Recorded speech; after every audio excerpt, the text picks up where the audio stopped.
오늘은 2019년 마지막 예배입니다. 계속해서 민수기 44번째 강요로 올해 마지막 의미를 살펴보도록 하겠습니다. 본문은 민수기 27장 12절에서 17절입니다. 27장 12절에서 17절 제가 봉독하겠습니다. 여호와께서 모세에게 이르시되 너는 이 아바림 산에 올라가서 내가 이스라엘 자손에게 준 땅을 바라보라. 본 후에는 내 형 아론이 돌아간 것 같이 너도 조상에게로 돌아가리니 이는 신강야에서 회중이 분쟁할 때에 너희가 내 명령을 거역하고 그 물가에서 내 거룩함을 그들의 목전에 나타내지 아니하였음이니라. 이 물은 신강야 가데스의 머리바 물이니라. 모세가 여호와께 여짜와 이르되 여호와 모든 육체의 생명이 하나님이시여 원하건대 한 사람을 이 회중 위에 세워서 그로 그들 앞에 출입하며 그들을 인도하여 출입하게 하사 여호와의 회중이 목자 없는 양과 같이 되지 않게 하옵소서. 아멘. 하나님은 아들이 없어서 아비의 이름이 지어질 뻔했던 슬로보아스 딸들에게 기업 상속을 허락해 주었습니다. 가나안 땅에 세워질 당신의 나라에는 당시 사람들로는 꿈도 꾸지 못하고 지금도 미완성인 채 진행형인 남녀평등의 원칙을 확고히 세웠습니다. 당신께서 남자와 여자를 당신의 형상으로 닮게 만드셨는데 당신께서 차별한다면 스스로 당신을 부정하는 모순이 됩니다. 또 그분의 피조물에 불과한 남성이 같은 체질의 여성을 차별하는 것도 창조주 하나님을 부인하는 죄가 됩니다. 같은 부모를 둔 아들이 딸들에게 가족이 아니라고 말하는 것과 같습니다. 슬로보아 딸들의 상속 문제는 32장에 가면 다시 작은 문제가 발생하지만 어쨌든 남녀 차별 금지를 공식화함으로써 이스라엘에게 수여한 율법이 완성되었습니다. 신명기에서 그동안 수여받은 율법을 재확인하고 보완하긴 하지만 근본적인 원리에 더 이상의 추가는 없습니다. 마치 용에 그려놓고 눈을 마지막으로 그림으로써 그림이 완성되었다는 하룡점정처럼 율법의 마침표를 찍은 것이 남녀 평등이었습니다. 오늘 본문 율법에 그 마침표를 찍자 하나님은 모세에게 13절 말씀대로 형 아론이 돌아간 것 같이 즉 육신적 죽음을 곧 맞을 것이니 준비하라고 하셨습니다. 말하자면 하나님이 모세에게 맡기신 소명도 그것으로 지금 완수된 것이란 뜻입니다. 그럼 모세를 이스라엘의 지도자로 세우신 하나님의 뜻도 출애굽보다도 오히려 율법의 전승과 교육이 더 중요하거나 최소한 그 둘을 분리할 수는 없다는 것입니다. 어쨌든 아무리 위대한 지도자라도 모든 사람이 마지막에는 반드시 가야 할 곳으로 갈 수밖에 없습니다. 모세 나이가 이미 120살이라 장수의 복은 누렸습니다. 성경은 그의 마지막 모습을 신명기 34장 7절에서 그 눈이 흐리지 않았고 기력이 쇠하지 않았다고 기록하고 있습니다. 고통 없이 의식이 아주 뚜렷한 가운데 죽었습니다. 말하자면 에녹이나 엘리야처럼 하나님이 직접 천국으로 데리고 올라간 것이나 다름없습니다. 알다시피 모세가 히브리인으로서 살아본 인생은 마지막 40년 뿐이었습니다. 애굽 왕자로 40년, 미디안 양치기로 40년, 더합 80년을 민족, 친척, 부모와 모국어를 잃은 떠돌이 인생으로 살았습니다. 애굽은 당시 세계 최강국이었고 미디안도 장인이자 제사장인 이드로가 천부장 제도를 모세에게 자문했듯이 국가로서 체계를 갖추었습니다. 그러니까 모세로서는 자기들 영토에 자기들 민족끼리 나라를 든든히 세우고 있는 그 두 나라가 너무 부러웠을 겁니다. 그러니까 출애굽과 이 가나안 정복은 모세로서는 하나님께 소명으로 받기 전부터도 그의 개인적인 염원이었음에 틀림없고 80년이나 이방족 속의 눈치와 갈시를 받으면서도 열심히 살아갈 수 있었던 이유와 힘이 되었을 겁니다. 그런데도 12절에 여호와는 모세에게 이 아바림 산에 올라가서 내가 이스라엘 자손에게 준 땅을 바라보라고만 명했습니다. 그 땅을 한 발자국도 밟아보지 말고 주보라는 뜻입니다. 그 이유는 이미 살펴본 대로 민수기 20장 11절에 신강야에서 반석에 말로 명하기만 해서 물을 내라는 하나님의 명령에 불순종하고 화를 내며 반석을 지팡이로 2번이나 친 죄 때문입니다. 그러나 그 사건도 엄밀히 따져보면 백성들의 끈질긴 불평과 불순종에 너무 화가 나서 가뜩이나 이 급한 성격에 자연 반사로 튀어나온 돌발적인 행동이었습니다. 모세가 하나님에 대해서 직접적인 불평과 원망을 가졌던 것은 아닙니다. 따라서 언뜻 보면 재주는 곰이 넘고 돈은 주인이 챙긴다는 속담처럼 모세는 죽도록 고생했더니 정작 가실은 여호수아를 비롯한 백성들이 차지하고 하나님도 당신 혼자만 영광을 독차지하는 것 같습니다. 모세로서는 개인적으로 하나님에 대해서 섭섭한 마음을 금할 수 없었을 것 같습니다. 그런데 모세만 그런 억울한 경우를 겪은 것이 아니라 성경의 인물들이 사실은 다 그랬습니다. 대표적으로는 하나님의 마음에 합했던 다윗 왕이 사방 대적을 다 파고 하나님의 나라를 굳건히 세웠지만은 막상 그 일의 활용점정이라고 할 수 있는 하나님의 성전 건축은 그 아들 솔로몬에게 맡겨졌습니다. 그렇게 하신 이유도 역대상 22장 8절에 다윗의 손에 피가 많이 묻었기 때문이라고 성경 기록하고 있는데 그것 또한 엄밀히 따지면은 하나님이 그렇게 끈 것이지 않습니까? 신약의 바울도 예수님의 사역과 십자가 죽음을 신학적으로 체계적인 정리를 했을 뿐만 아니라 곳곳에 직접 교회를 개척하여서 복음을 가르치고 훈련시켰습니다. 기독교가 지금과 같은 모습을 갖게 되는 기초를 바울 혼자서 다 쌓았다고 해도 과언이 아닙니다. 그러나 사도행전 마지막에서 보듯이 로마의 지하 감옥에서 쓸쓸히 생을 마감했습니다. 특별히 이 신약 사도들은 모세나 다윗처럼 곧 세워질 하나님의 왕국을 멀리서도 보지도 못했습니다. 신자들이 비참하고도 잔인하게 순교당하는 상황만 보았고 너무나 안타깝고 불쌍하지만 현실적으로 아무 수가 없어서 눈물로 기도만 했습니다. 그리고 자신들도 큰 고통 가운데 죽을 수밖에 없었습니다. 그래서 모든 믿음의 선진들을 기록하고 있는 히브리서 11장은 그들의 일생이 고난으로 시작해서 고난으로 마쳤다고 선언하고 있습니다. 신구약 인물 중에 현실적으로 보복을 받은 자는 솔로몬 혼자뿐이었는데 믿음의 전당이라고 해서 히브리서 11장에 그 이름도 올리지 못했습니다. 그들이 그렇게 하신 하나님에게 원망이 들지 않았다면 거짓말일 것입니다. 또 그렇게 하시는 뜻이 과연 무엇인지 궁금하기도 했을 겁니다. 여러분, 하나님이 그렇게 하시는 뜻이 무엇이겠습니까? 너무 어렵게 생각할 것도 없습니다. 모든 이에게 공통적으로 그렇게 하셨으니까 그렇게 하신 것 그 자체가 하나님의 뜻인 겁니다.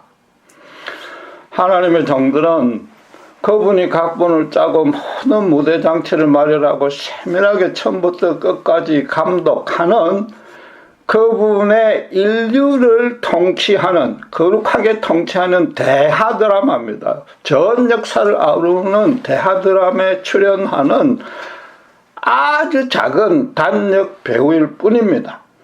각자 맡은 역할이 다르며 자기 혼자서 그 드라마를 끌고 갈 수 없습니다. 하나님을 일을 하는데 영웅은 따로 없고 그분의 일을 인간 혼자서 다 감당할 수도 없습니다. 흔히 하는 말로 모세에겐 여기까지가 끝이었습니다. 하나님이 율법에 마침표를 찍을 때에 그의 인생도 마침표를 찍게 된 것입니다. 다윗 왕도 난공불락의 예루살렘을 정복하고 모든 악기를 동원해서 찬양하고 스스로도 춤을 추며 여호와의 법궤를 그곳으로 옮기는 데까지가 끝이었습니다. 하나님이 계획하지 않은 일을 아무리 믿음이 좋은 종이라 해도 인간 스스로는 더 행할 수 없으며 그분이 허락하지 않으면 한 걸음도 더 들일 수 없는 겁니다. 하나님만이 당신만의 절대적인 주권과 완벽한 섭리로 세상 만사를 다스리기 때문에 인간은 그 앞에 절대로 어떤 의심, 원망도 갖지 말아야 되는데 무조건 그대로 복종해야 된다는 단순한 말씀을 드리는 뜻이 아닙니다. 모세나 다윗은 하나님이 자기들에게 평생토록 행하도록 맡긴 일이 무엇인지 정확히 알았습니다. 그것을 실현하는 데 자신의 모든 것을 바쳤습니다. 그래서 하루하루를 간절히 기도하면서 그분의 손을 잡고 좌로나 우로나 치우치지 아니하고 똑바로 걸어갔습니다. 자기 소명을 실현하는 일 외에는 전혀 관심이 없었으니까 자연스럽게 하나님이 지시하고 이끄는 영역 밖으로 걸어나갈 일도 없었고 걸어나가지도 않았던 것입니다. 그러니까 이 인생의 마지막 순간도 주님과 동행해 왔던 그 길 위에서 맞이한 것입니다. 모세는 시내 강야 반석에서 불순종할 때 가나안 땅에 들어가지 못할 것이라는 통보를 이미 받았습니다. 아비람산에 올라가서 가나안을 바라보라는 하나님의 구체적인 명령도 사실은 그가 간절히 기도해왔던 내용의 응답이라고 봐야 합니다. 그는 가나안 땅에 대한 정패에서 정탐꾼의 보고를 전해 들었지만은 하나님이 400년 전부터 선조 이후 아브라함에게 주기로 약속한 땅이 과연 어떤 모습인지 한 번이라도 보고 싶다고 기도했을 겁니다. 그의 간절한 소망과 기도에 부응하여서 모세가 아직 건강하게 움직일 수 있을 때에 가나안 정복 준비로 정신없이 바쁜 와중에도 하나님이 잠시 휴가를 주어서 산에 올라가 보라고 허락하신 겁니다. 모세가 그 산 위에서 가나안 땅을 바라보는 심정을 여러분 한번 헤아려 보십시오. 인간적으로는 일말의 아쉬움은 물론 크게 남았을 겁니다. 그런데 하나님에 대한 원망이 그가 있었겠습니까? 가졌겠습니까? 전혀 없었을 겁니다. 우선에 나이가 120살이나 되면 믿음과 관계없이 삶의 희로애락에서 초월하게 됩니다. 성경이 그 눈이 흐리지 않았다고 표현한 것이 참으로 은혜롭지 않습니까? 1차적으로는 가나안 땅을 멀리까지 선명하게 잘 볼 수 있었다는 뜻이지만은 거기다가 예수님이 눈은 마음의 창이라고 했듯이 이성적이고 영적인 판단력도 아주 건전했다는 뜻입니다. 떨기나무 불꽃으로 임재하신 하나님을 인격적으로 대면한 후에는 모세는 그분께 받은 소명을 실천하면서 자기가 행하고 있는 일들이 얼마나 막중한지는 그 어느 누구보다도 정확히 알고 있었습니다. 인간이 행하기는 도무지 꿈도 꾸지 못하며 실제로 인류 역사상 전무후무했던 하나님의 엄청난 역사들의 그 기적들에 동참했습니다. 자기같이 보잘것없는 늙은 사람의 지팡이를 통해서 그 기적들이 실현되었을 때 그에게 끼쳤을 감격은 우리로서는 짐작도 못합니다. 마지막 40년은 정말 그래서 하루도 빠지지 않고 말로 표현할 수 없는 두렵고 떨리는 경외감에 사로잡혀서 자신의 온몸과 정신을 온전히 하나님께 의탁했을 겁니다. 그래서 틀림없이 이 산 꼭대기에서는 거기까지 인도하신 하나님의 은혜가 너무나 귀하고 귀했음을 진심으로 느꼈을 겁니다. 우리도 우리 계획한 대로 우리 힘으로 별것 아닌 일을 차질 없이 해내기만 해도 얼마나 신나고 기쁩니까?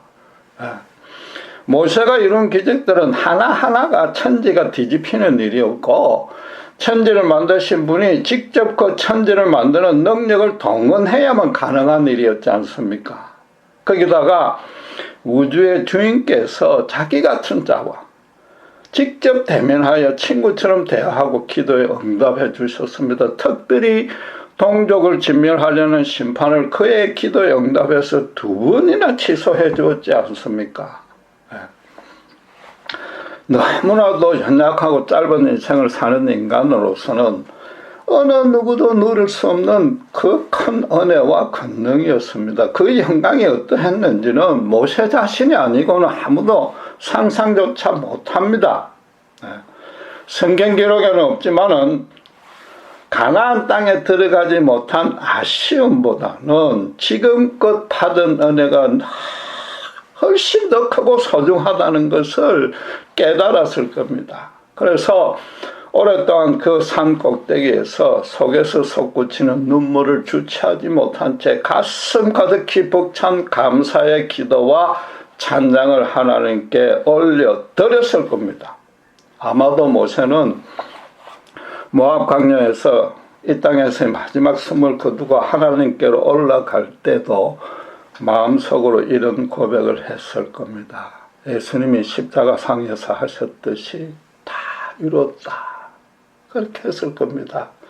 그래서 성경은 신명기 18장 18절에 모세 같은 선지자가 메시아로 올 것이라고 예고한 것입니다. 단순히 모세처럼 기적을 많이 일으킬 메시아가 온다는 뜻이 아닙니다. 세상의 흑암의 세력의 노예가 되어 있는 자기 백성을 구출한 후에 하나님이 주신 땅에서 그분의 나라를 세우는 일에 자기 모든 것을 걸고 순종하는 메시아가 올 것이란 뜻인 겁니다. 이번 주로 올해는 마침표를 찍습니다. 본문의 모세처럼 우리가 인생 전부를 마감하는 건 아니지만 해가 바뀐다는 것은 분명 나름대로 의미를 가집니다. 특별히 정초에 세웠던 계획 중에 성취 못한 것이 있다면 지난 아쉬움이 남습니다.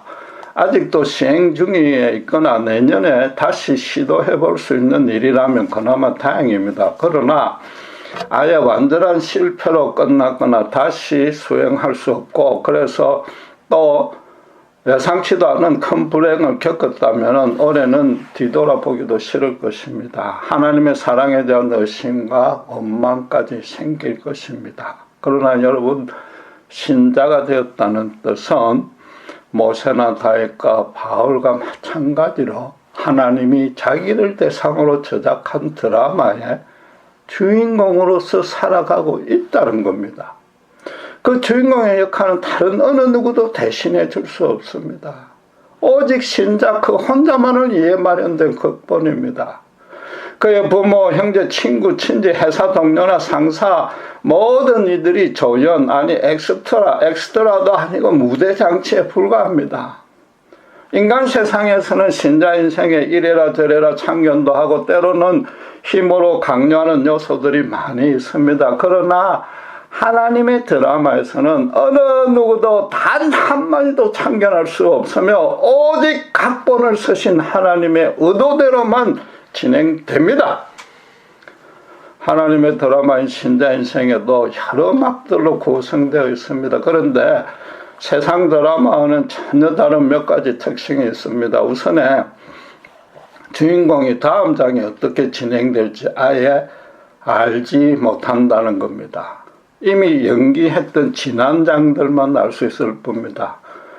제작 감독을 맡아나온 하느님이 주인공에게도 각본을 미리 주지 않습니다. 대본이 없으니까 주인공은 자기 뜻대로 연기만 해야 되는데 놀랍게도 마음대로 하도록 허락되어 있습니다.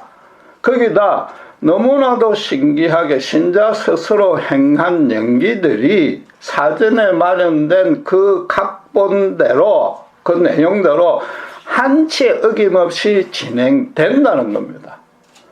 무엇보다도 그 드라마의 관객은 수많은 세상 사람들이 아닙니다.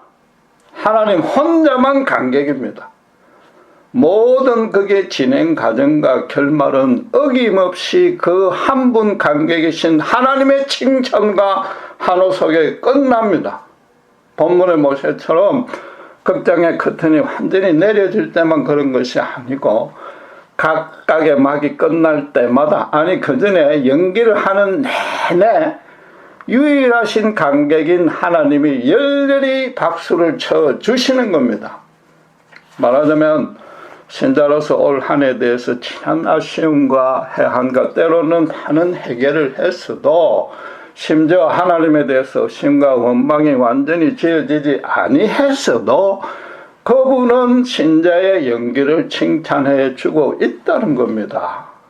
다음 막인 내년도 신자의 유익이 되도록 그분은 기쁜 마음으로 준비하고 계십니다. 신자가 하나님께 순전한 마음을 유지하고 이 드라마의 성격을, 특성을 제대로 알고 있다면은 그분의 자기를 향한 박수 갈채를 얼마든지 들을 수 있는 겁니다. 제가 인터넷 사역을 하면서 많은 신자들과 개인적으로 상담을 해왔습니다. 공통적으로 느끼는 상황이 하나 있는데 한국인의 특성처럼 신앙생활에서도 너무 조급하다는 겁니다. 20대 청년들이 단번에 하나님과 성경의 진리에 대해서 통달하고 싶어 합니다. 현실 생활에서도 왜 빨리 크게 축복해지지 않느냐고 재촉합니다. 금방 믿음이 자랄 수 있는 것처럼 그렇게만 해두면 모든 고난을 다 이겨낼 수 있을 것이라고 여깁니다.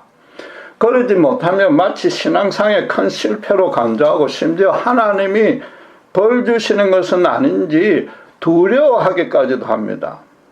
나이가 지긋한 분들도 마찬가지입니다. 지금껏 믿음으로 이루어놓은 것이 너무 없으며 자신에게서 제대로 성숙된 측면을 발견하지 못하겠다고 한탄합니다. 이 모든 신자들이 하나님이 엄청나고도 풍성한 은혜로 제작 감독하고 있는 자신만을 위한 드라마의 주인공으로 살아가고 있지 못하는 거 있는 것 같다는 거죠. 다들 자기가 마련한 드라마대로 하나님이 자기가 마련한 그 드라마대로 하나님이 자기 인생을 끌고 가지 않는다고 불평만 늘어놓기 바쁩니다. 자기 드라마로 세상 사람들을 관객으로 잔뜩 모셔놓고 그 사람들의 박수를 받고 싶어 하는 거죠. 한마디로 자기 인생이 하나님이 마련한 자막들로 구성되어 있고 또 그 각각의 장들마다 넘치는 은혜가 대비되어 있다는 이 너무나 간단한 진리조차도 모른다는 겁니다. 하나님이 청전의 때에 베푸는 은혜와 노년에 부어주는 복이 다 다릅니다. 하나님은 또 신자 개인마다 고유의 드라마를 제작하기 때문에 각 신자가 깨달아 받아 누릴 수 있는 은혜 또한 절대로 같지 않습니다.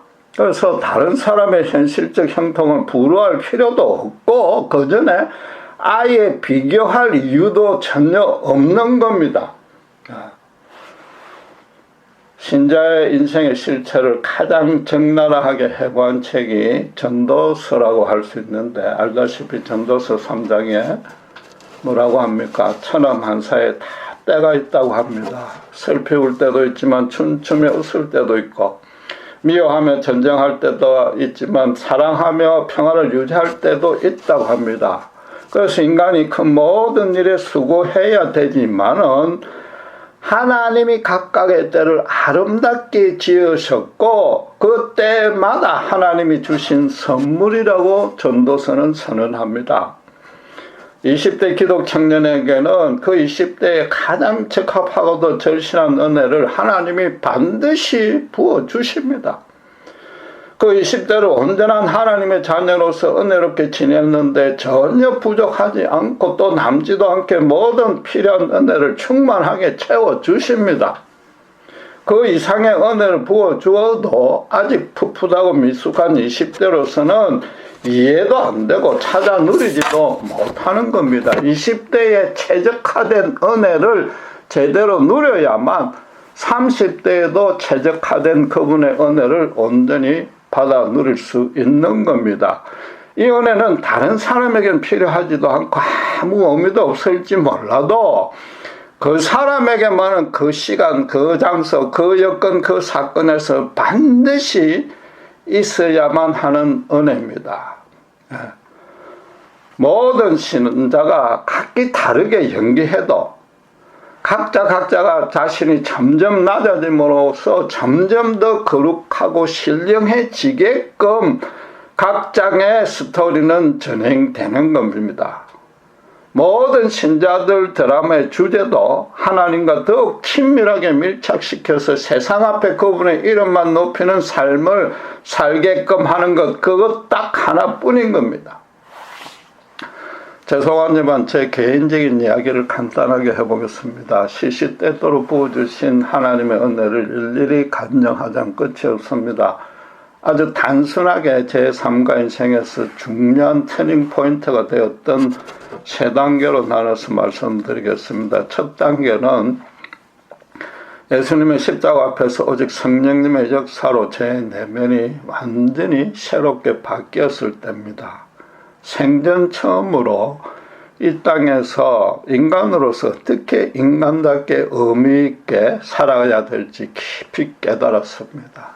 그러다가 주님의 직접적인 콜링을 받고 평생을 사역에 헌신하기로 결단하고 목회자의 길에 들었습니다. 이제는 또 생전 처음으로 나만을 위하는 인생을 그만 살기로 결심했고 실제로 남을 위하는 삶을 살아보니까 그게 얼마나 귀하고 기쁜지 절감했습니다.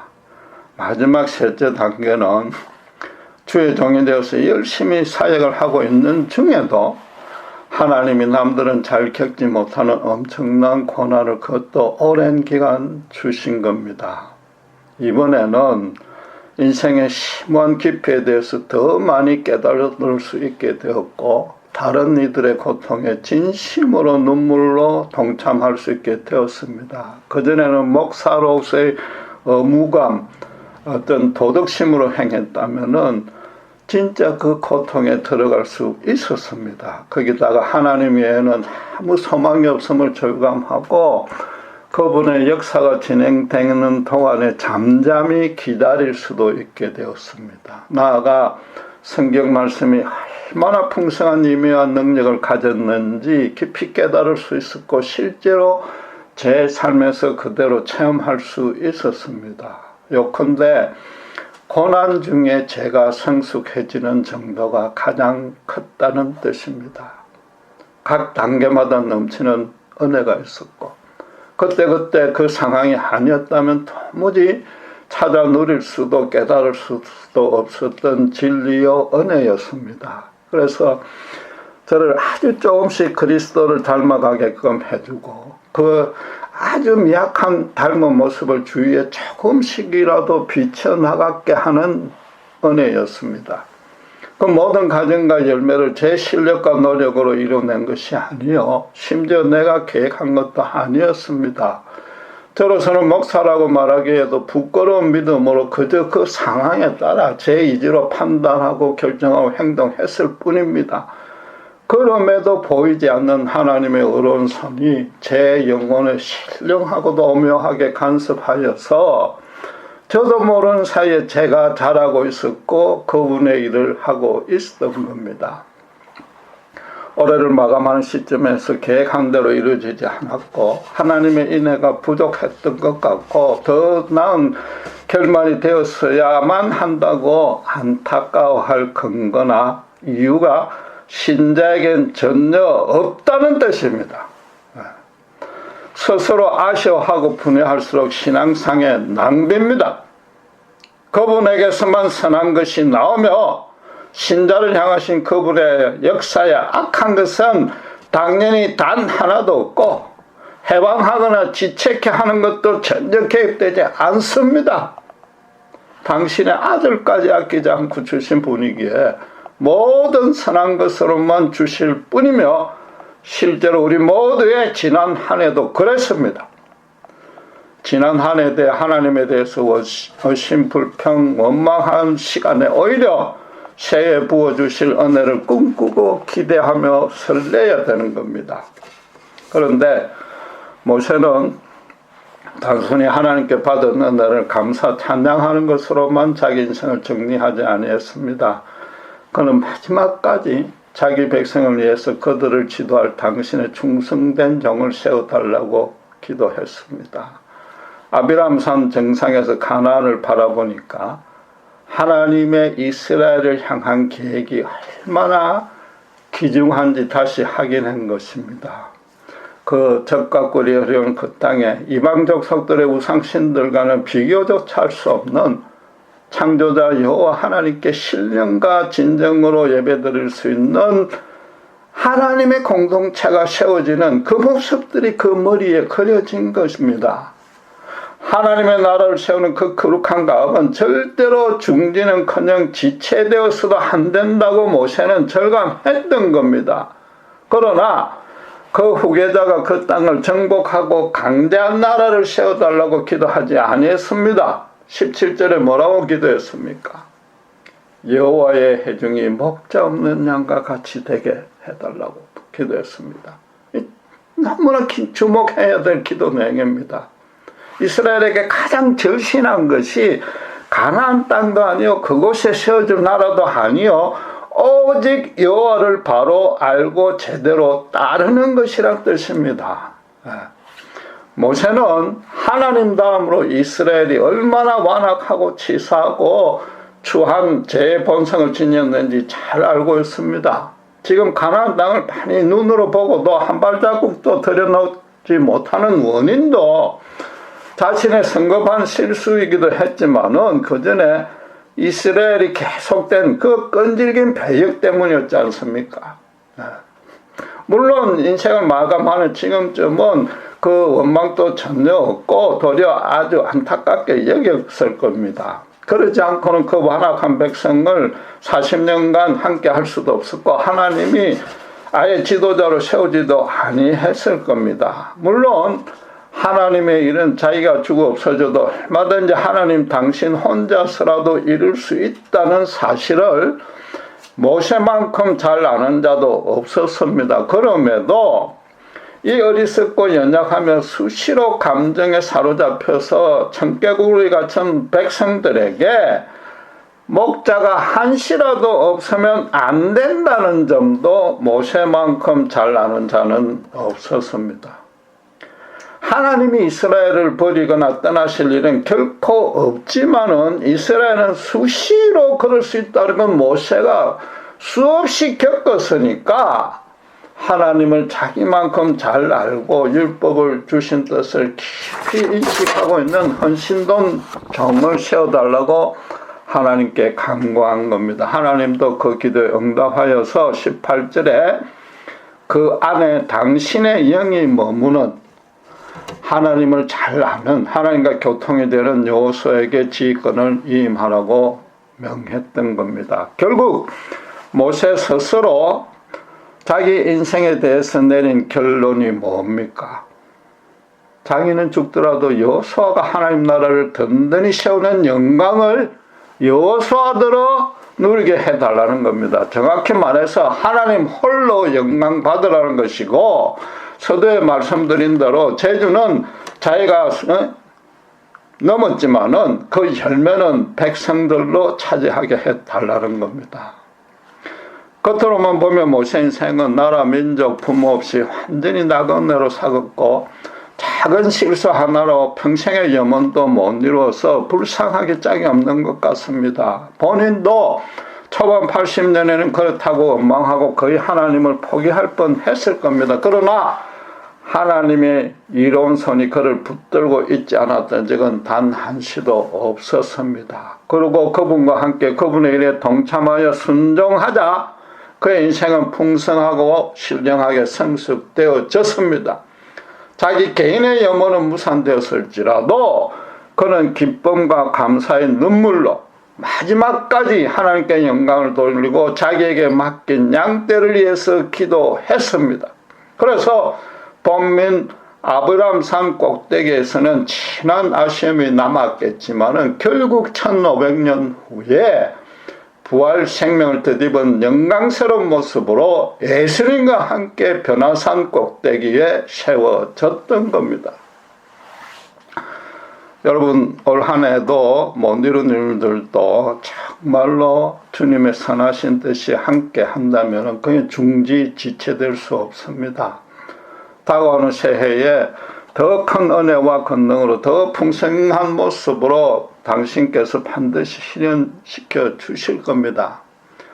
주님의 선하신 뜻이 함께 한다는 걸 어떻게 확인할 수 있습니까? 간단합니다. 본문 17절에 정답이 나와 있습니다.